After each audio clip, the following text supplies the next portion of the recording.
We are going to go over keep calm and be yourself. What does this mean? What are we looking for? What are we doing? Does the scriptures really tell us this? Because we were made in his image, right?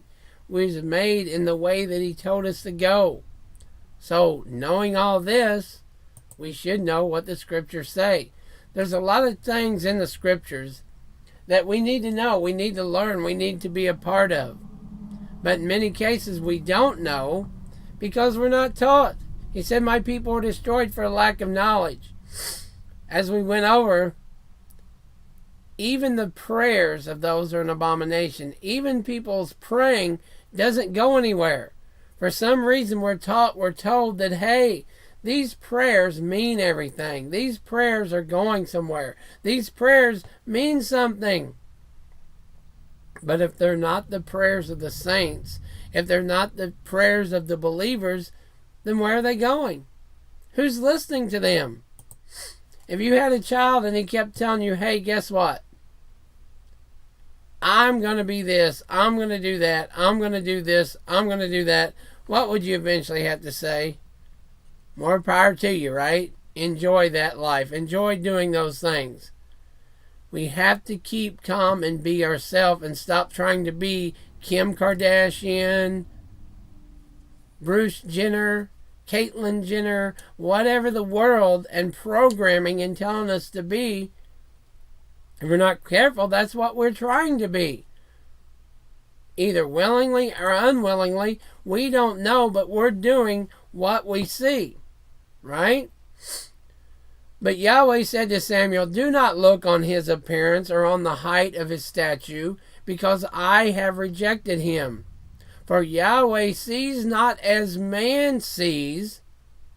Man looks on the outward appearance, but Yahweh looks on the heart. You can be 10 foot tall and as broad as a barn and thinking you're something.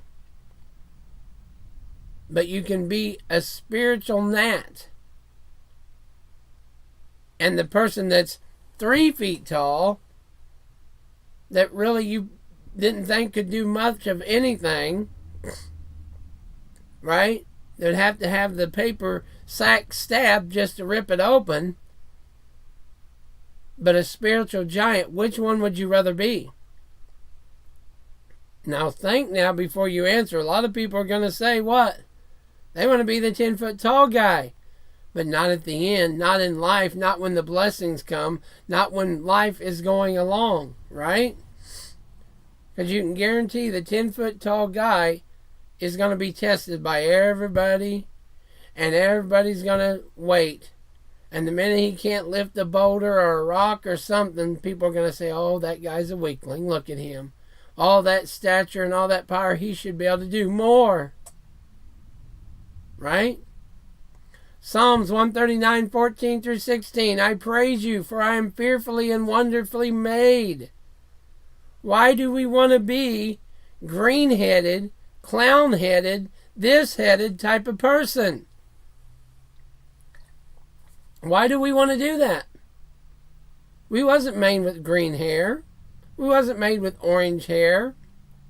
We wasn't made looking like a clown. So why would we want to be the super clown posse? Why would we want to do that? You know, if your child came up and started cutting their fingers off, you'd be like, what is wrong with you? Well, I don't need 10 fingers. I only want 3. What are you doing? No, I only want 3. You see where we're going? You see the kind of life we're living? When we tell kids they can live how they want, they can be boy, girl, goat, dog, whatever they think they are. What are we really telling them? What are we really saying? And furthermore, what are we telling our Creator? I praise you, for I am fearfully and wonderfully made. Wonderful are your works. My soul knows it very well. My frame was not hidden from you when I was being made in secret, intricately woven in the depths of the earth.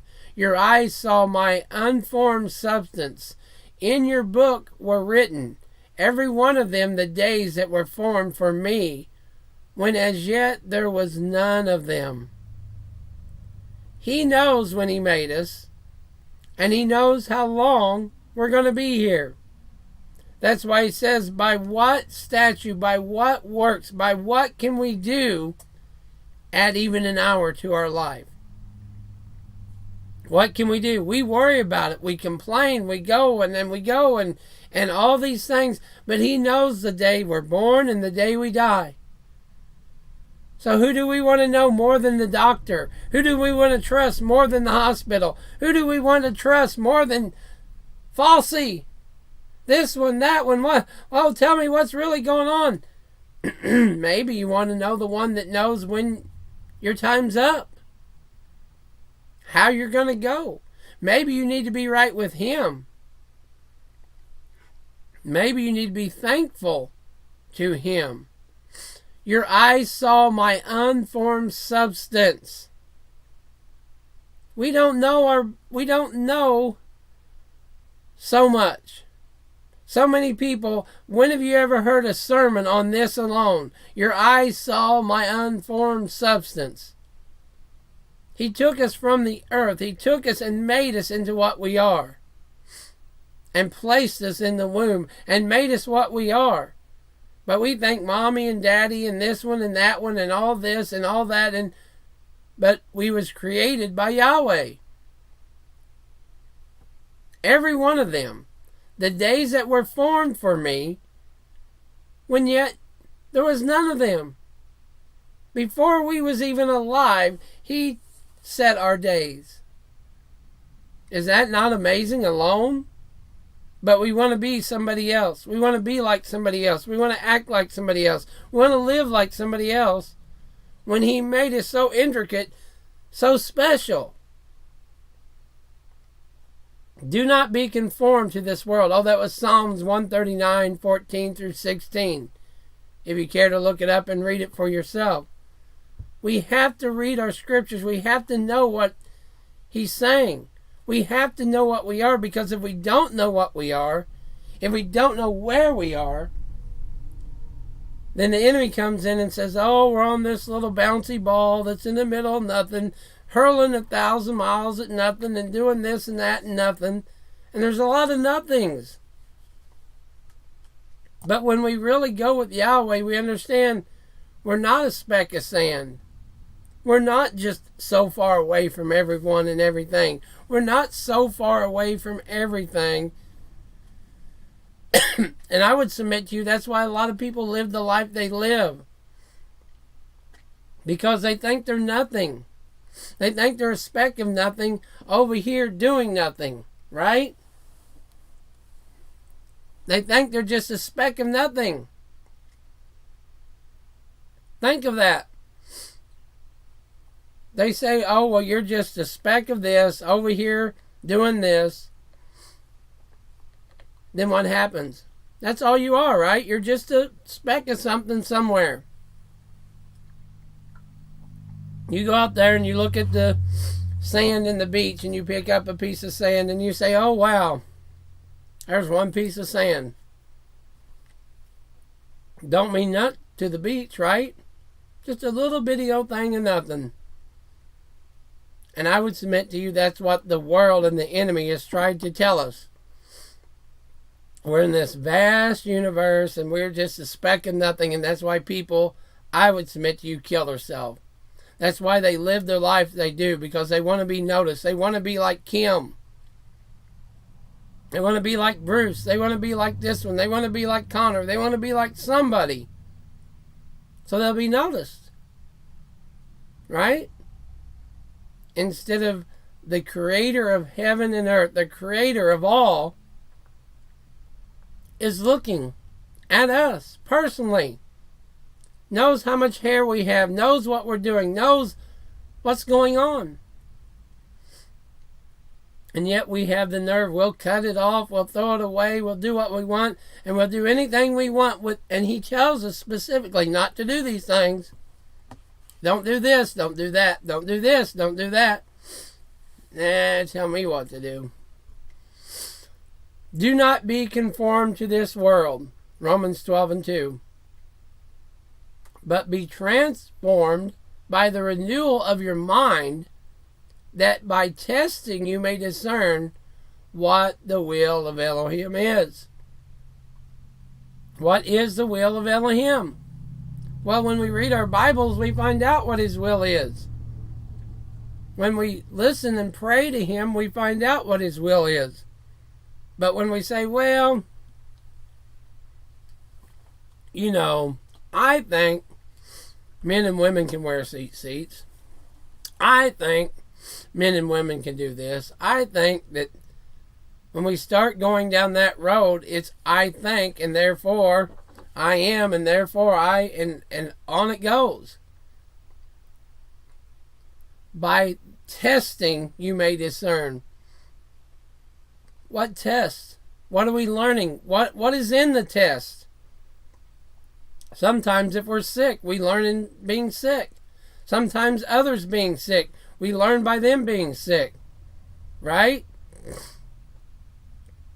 If you're raised, prayer is everything, and you say a prayer and it's all fixed, but yet then you say a prayer and it ain't all fixed, something's wrong with that. Right? You go to church and your whole life it was prayer. You say a prayer and that's it. It's over with. You say it in this name. You say it in this name. And you've been doing that for 3 months. And yet the problem still exists and persists. So there's a problem in that theory. You see what I'm saying?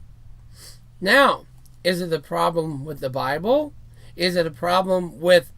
Where's the problem? We have to understand what is going on. Because I would submit to you, many people probably lost their faith right there. I was told I say a prayer, and I said a prayer, and nothing happened. Right?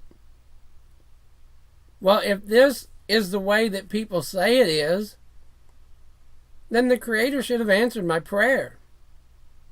Right? Folks, we have to get deep. We have to understand that not everybody's just, oh boy, church is great, love church, and that ain't the way their life is. And you know it's not. Be yourself, and most of the time we are not ourselves. We go to town, how you doing? Oh, I'm doing great. You ain't doing great, and you know you ain't doing great. Doctor's report, this report, that report, everything is falling apart. But yeah, I'm doing all right. Why? Because if we said the truth, somebody might look down on us. If we told the truth, somebody might be, oh my, oh my, oh my. But if we told the truth, maybe they could pray. Maybe they can understand. Maybe we can help understand each other. Hey, I prayed for 6 months, and where's my answer? What are you talking about? In our church, we pray one time, and that's that. That's all we do with it. We forget how long was that lady with the issue of blood. The guy was blind since birth. When we read the Bible and understand what it's saying, it's more than a quick prayer. It's more than a quick fix. And many times if we got a quick fix, what would it mean? Well, it'd mean a lot to me, would it now? You go to the doctor and the doctor says, yep, you got terminal 4 cancer. I don't know if you're going to make it or not, but we're going to try. What's the first thing you're going to do? You should do. Hit your knees and start crying out to the Creator. If He answered you that night and you walked in the next day, and I'm not saying He hasn't, but if He answered you that night and you went the next day, what would you live your life as? Well, that's the way it is. Any trouble I get into, I can just call upon Papa, and Papa's going to make it right. That's churchianity, is it not? Churchianity is finest. Hey, call on Papa. Papa forgives and forgets. Go on. But wait a minute. My child says, Dad, I'm going out. Okay, be back at 11. All right. 11 o'clock comes and goes. No child, no car, no call, no text, no nothing. 2 o'clock comes, 3 o'clock comes. Now we're wondering what's going on.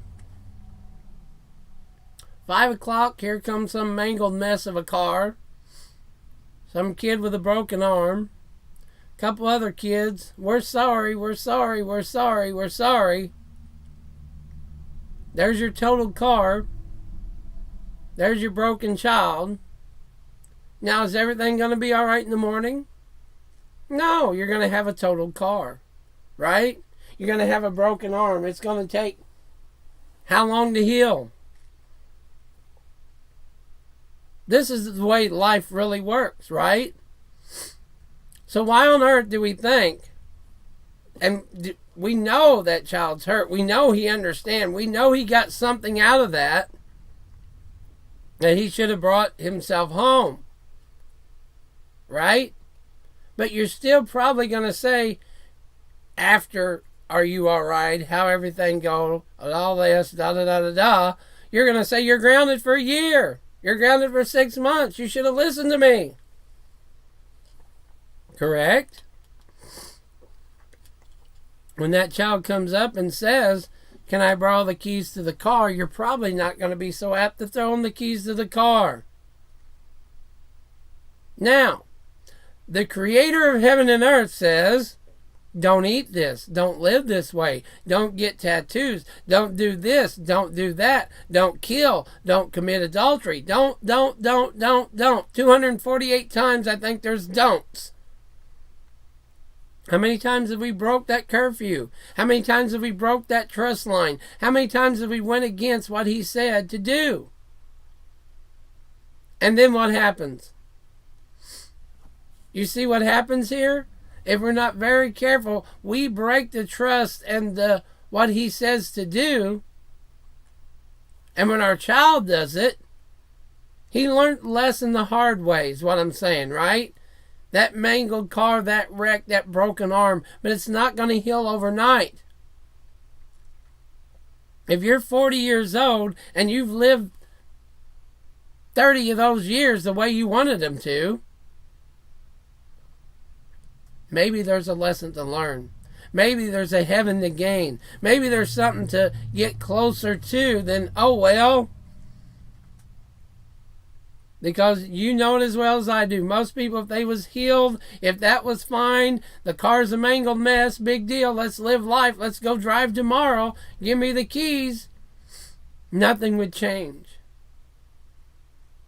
Yahweh wants us to change and to be closer to him. If we don't change, he can't. He will not. You see what I'm saying? He's not going to change the law, the instructions, anything for us. So therefore, if we took the car keys and ran it into the wall, we're just as bad as the generation before and before and before and before. We're just as bad as Aaron trying to make an idol and saying, well, look now what we have. Who called Aaron? Yahweh never picked Aaron. He picked Moshe. I praise you, for I'm fearfully and wonderfully made. Wonderful all your works. My soul knows it very well. My frame was not hidden from you when I was being made in secret, intricately woven in the depths of the earth. Your eyes saw my unformed substance. In your book were written, every one of them, the days that were formed for me, when as yet there was none of them. Psalms 139, 14 through 16. 1 Timothy 4 and 4, for everything created by Elohim is good, and nothing is to be rejected if it is received with thanksgiving. We're not supposed to just reject people if they're asking for truth. We're not supposed to kick people to the curb and say, well, because we all are made in the image of Yahweh. Right? Man is made and woman comes from man. So the image of Yahweh is man. So what are we doing even when we reject each other? We pass by people and laugh and joke and go on, but does he think that's funny? If you had one child that was on the corner crying and weeping and starving, and the other child was rich and worked at IBM, and he drove by him, would that not break your heart? Ephesians 2:10. For we are his workmanship, created in the Messiah, Yeshua, for good works, which Elohim prepared beforehand that we should walk in them. We have our instructions to walk in. If we choose to live them and walk in them, then we'll be blessed. If not, then what do we expect? Having gifts that differ according to the grace given to us, let us use them. If prophecy, if proportion to our faith, if service, in our serving the one who teaches in his teaching. We all have something in us to do. But everybody wants to be a teacher. Everybody wants to be the talker. Everybody wants to be the one in charge. But the one in charge is more responsible than all the rest. They're going to have to answer for that. That's why he says, I'd rather you not be teachers. Having gifts that differ according to the grace given to us, let us use them. If prophecy, in proportion to our faith, if service, in our serving, the one who teaches in his teaching. Romans 12:6-7. Whatever it is, if you don't know it, you need to find it.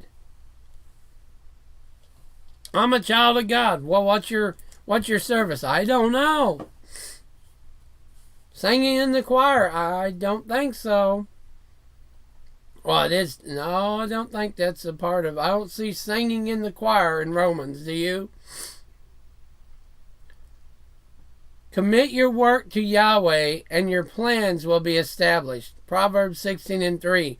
The problem is we have to be ourselves, but we have to be what Yahweh created. And that's where our flesh and our soul go against each other. That's when the world and the ways of Yahweh conflict. Our flesh wants to be on TV. We want to be on the great singing show. We want to be on this. We want to be on that. We want to be on all this. We want to be the best boxer, the best fighter, the best football, whatever.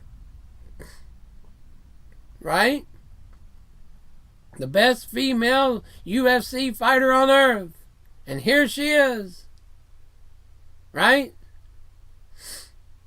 And then what happens? It's Stephanie McMahon. And then what happens? Her life is all about her. The whole world is looking at her. When she walks outside, Stephanie, oh boy, look at her. And everybody wants to be like her. And where does she go from there? Most of these people don't think they need God. They are their gods. And in a way, if you look at them, that's the way they get treated, do they not? It's Wonder Woman on steroids. It's Superman. It's all these people and the way they get treated.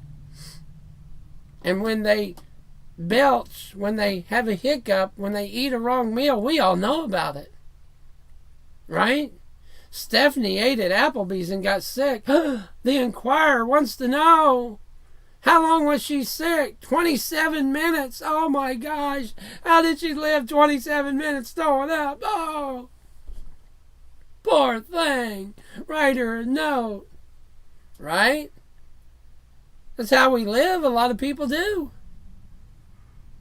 They don't just put them things there because they don't sell. Those Inquirers and all them People magazines, they're not there because they're not selling, folks. For I know the plans I have for you, declares Yahweh. Plans for welfare and not for evil. To give you a future and a hope. Jeremiah 29:11. His plans are not our plans. Our plans is the biggest house, the biggest car, the biggest picket fence, the biggest family, and all that. And his plans may be the homely girl down the road that you would never probably pick. But in 20 years, the one you picked will be divorced and ran off with 3 guys and have 2 other kids and a life that you can't hardly stand to be a part of. But the little homely, shamefaced girl that believes in Yahweh is never going to leave. He knows the plans that are right for us. Proverbs 31:30. Charm is deceitful and beauty is vain, but a woman who fears Yahweh is to be praised. It's amazing. How's that so upside down today? How can it be that's so upside down that we're supposed to be praised? And yet we see these women wearing clothes. Oh my gosh, what's wrong with these women wearing clothes? They got something on their head. They got something on their face. Well, we all got something on our face now, but them Muslim women, right? What happened to the Muslim women? I guess they was right all along. Maybe we should have learned from them. How come nobody's made a documentary on the Muslim woman was right? She covered her face, and that's why none of them ever got these diseases. Amazing, right? So Elohim created man in his own image. In the image of Elohim, he created him. Male and female, he created them. There's your answer. Genesis 1:27. Male and female, he created them. In the image of Yahweh. People say, well, nobody knows what. Well, take a look in the mirror. In his image. There's a lot of things we know and we can know for facts. But when we say, well, nobody knows anything, you're being not yourself.